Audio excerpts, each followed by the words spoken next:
Greetings to everyone. I'm recording this message on the 8th of May, about 2 months or so into our lockdown and our shift to exclusively online teaching here at the Theological School. Today is the feast of Julian of Norwich, a 14th century Englishwoman who was known for her mystical writings in her book, The Revelations of Divine Love. Apart from this one remaining work, we know very little about Julian. However, we do know that she experienced firsthand the devastating effects of the Black Death, a severe outbreak of the bubonic plague on England and the rest of Europe. We also know that she lived much of her life in isolation from others as a Christian mystic, so perhaps her example and experiences, along with her writings, offer some encouragement to us as we continue to be impacted by the coronavirus pandemic. Throughout her life, Julian of Norwich was acutely aware of the ever-present love of God in Jesus crucified.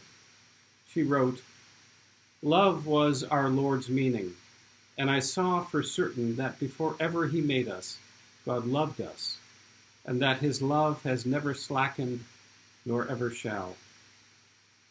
Like other medieval Christian mystics, Julian likened the love of God to the nurturing and caring love of a mother for her child. As such, she also wrote the following memorable words. "God did not say, 'Thou shalt not be tempested, thou shalt not be travailed, thou shalt not be diseased,' but he did say, 'Thou shalt not be overcome.'"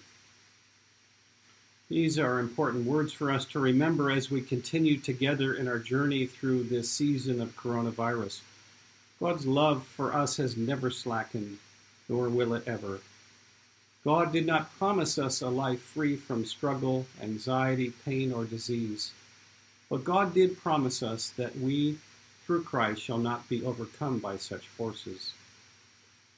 Julian of Norwich's thoughts on God's love is perhaps best summed up in her most famous words, "All shall be well." These are not words of wishful thinking, but words that express a trust and faith in the never-slackening love of God.